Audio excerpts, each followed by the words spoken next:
Hello friends, आज की हमारी स्टोरी का टाइटल है the saviour. Prince Siddhartha was walking through the garden of his palace. Prince Siddhartha walk कर रहे थे, टहल रहे थे। कहाँ पर? द गार्डन में। और किसके गार्डन में? हिज, उनके पैलेस के, उनके राजमहल के गार्डन में, मतलब उनके बगीचे में। देखते हैं आगे क्या होता है। He was pleased to see flowers blooming, butterflies fluttering their wings, the garden trees swaying in cool breeze, and birds chirping around. वे कैसे थे? वे थे प्रसन्न। प्लीड मतलब होता है प्रसन्न होना। वे थे प्रसन्न, टू सी देख करके। यहाँ पे वे का मतलब वह से है, क्योंकि यहाँ पे एक व्यक्ति की बात की जा रही है। तो वह जो थे ना, बहुत प्रसन्न थे, खुश थे। क्या, क्यों प्रसन्न थे? टू सी देख करके। किसको देख करके? फ्लावर्स को देख करके, जो कि क्या हो रहे थे? खिल रहे थे।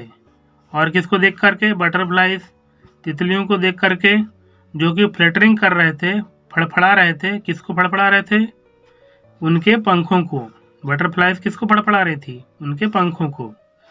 द गार्डन ट्रीज को, मतलब बगीचे के पेड़ों को, जो कि क्या हो रहे थे? स्वेइंग हो रहे थे, मतलब कि डोल रहे थे। किसके कारण? इन कूल ब्रिज, मतलब ठंडी हवा में क्या हो रहे थे? वो डोल रहे थे पेड़। और किसको देख करके वे खुश हो रहे थे? बर्ड्स को देख करके, जो कि क्या कर रहे थे? चिरपिंग कर रहे थे, चहचहा रहे थे। कहाँ पर? अराउंड, चारों ओर। आगे क्या होता है? Suddenly a swan fell in suddenly a swan fell in front of him. अचानक से एक स्वान, एक हंस गिरा। कहाँ पर गिरा? इन फ्रंट ऑफ हिम, मतलब कि उनके सामने। किसके सामने? प्रिंस सिद्धार्थ के सामने। It flapped their wings but unable to overcome its pain it lay still.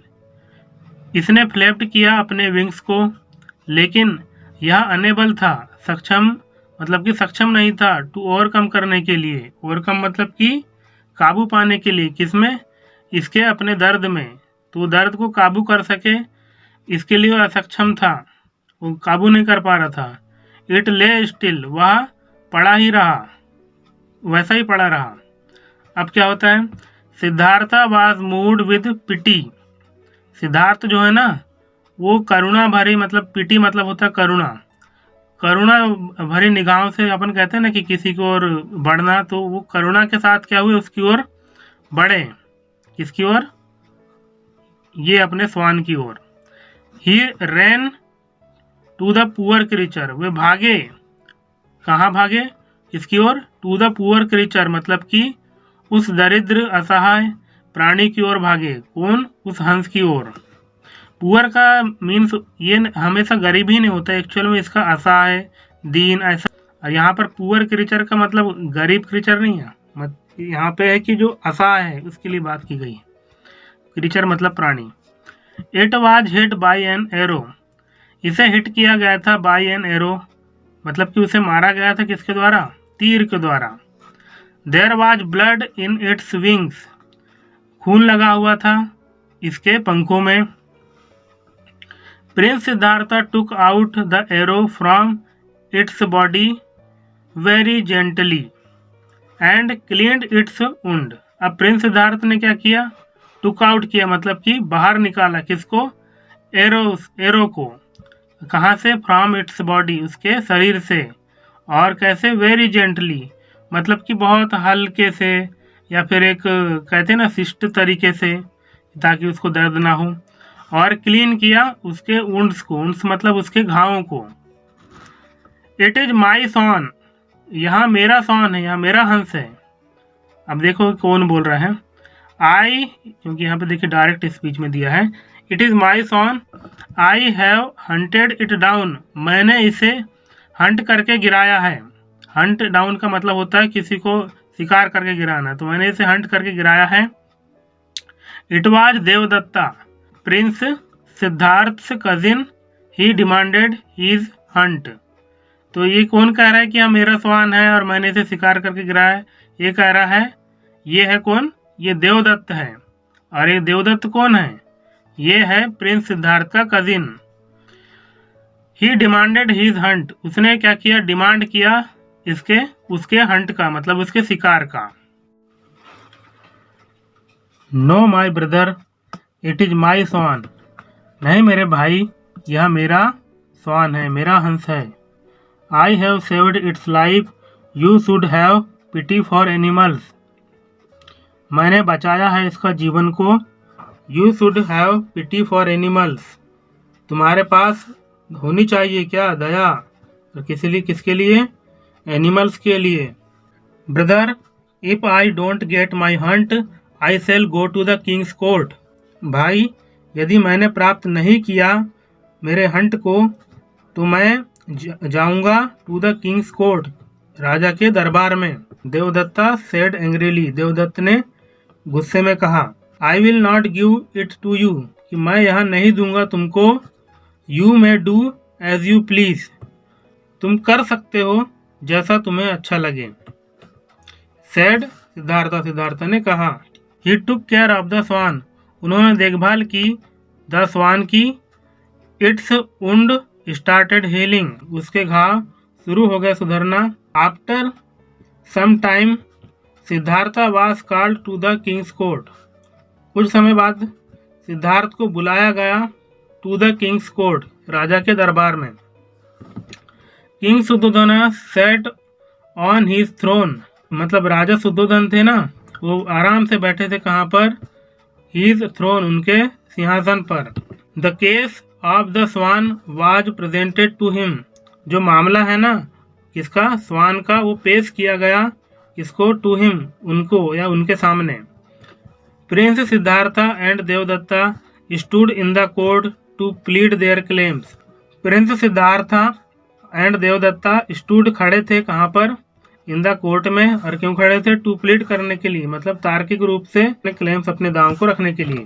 The hearing went on, the king said let the swan be brought to the court, hearing जो है वेंट ऑन, मतलब कि जो सुनवाई है ना वो चलती रही। The king said let the swan be brought to the court, राजा ने कहा स्वान को लाया जाए टू द कोर्ट, कहाँ पे? दरबार में। The swan was brought and left standing in the middle of the court, हंस को लाया गया और छोड़ दिया गया कहाँ पर? कैसा छोड़ दिया गया? स्टैंडिंग, खड़ा करके छोड़ दिया गया। कहाँ पे? इन द मिडिल में, मिडिल मतलब कि किसके बीच में? कोर्ट के बीच में उसे छोड़ दिया गया। इट स्लोली सफल towards Prince Siddhartha and hide under his seat, यह धीरे से सफल करते हुए, मतलब घसीटते हुए कहाँ गया? टूवर्ड्स प्रिंस सिद्धार्था की ओर, और छिप गया उनकी सीट के नीचे। King Suddhodana gave his judgment immediately, और जो राजा सुद्धोधन थे ना उन्होंने दिया उनका जजमेंट, उनका फैसला तुरंत ही, जैसे उन्होंने यहाँ दृश्य देखा। The saviour has a greater claim over the subject than the killer, thus the swan belongs to Siddhartha, it is also proved by the swan's willing acceptance to the care provided by Siddhartha, Devadatta must show mercy to animals, all present in the court praised the judgement. The saviour है ना, जो saviour मतलब बचाने वाला, वो है एक greater, उसका है ग्रेटर दावा किसके ऊपर? द सब्जेक्ट, इस जो सब्जेक्ट मतलब इस प्रसंग या मामले में, कि जो केस चल रहा था ना, इस मामले में जो सेवियर है उसका, जो मतलब सिद्धार्थ है ना सेवियर, तो उसका जो क्लेम है ना वो है कैसा है? सर्वश्रेष्ठ है। और किसकी अपेक्षा, किसके बजाय? उस किलर की, मारने वाले की अपेक्षा बचाने वाले का जो क्लेम है, दावा है, वो ज़्यादा बड़ा है। इसीलिए the swan belongs to Siddharth, इसलिए जो स्वान है ना वो किसका होता है? सिद्धार्था का होता है। इट इज आल्सो प्रूव्ड, और यह भी प्रूव होता है कि किसके द्वारा? कि जो स्वान की विलिंग एक्सेप्टेंस के द्वारा, की जो उसकी केयर है ना वो की गई है किसके द्वारा? सिद्धार्था के द्वारा। Devadatta must show mercy to animals, Devadatt को जरूर शो करना चाहिए था मर्सी, मर्सी मतलब कि दया, दया भाव, करुणा किसके प्रति? टू द एनिमल्स के प्रति। All present in the court praised the judgement, जितने भी उपस्थित थे ना, सभी उपस्थित वहाँ के इन द कोर्ट में, उन्होंने सराहना की किसकी? द जजमेंट, फैसले की। तो इस तरह आज की कहानी है। अब इसके मॉरल पर देखते हैं। Kindness is the foundation of all religions, pride the parent of all since. जो दयालुता है ना, वो है फाउंडेशन है किसकी? किसकी आधारशिला है? ऑफ ऑल रिलीजन, सभी धर्मों की। और जो प्राइड है ना, वो है पिता है, मतलब पालक है किसका? सभी पापों का। तो फ्रेंड्स, आपको आज की स्टोरी पसंद आई होगी, हम आशा करते हैं। Okay, till then take care and have fun. Bye. Thank you guys.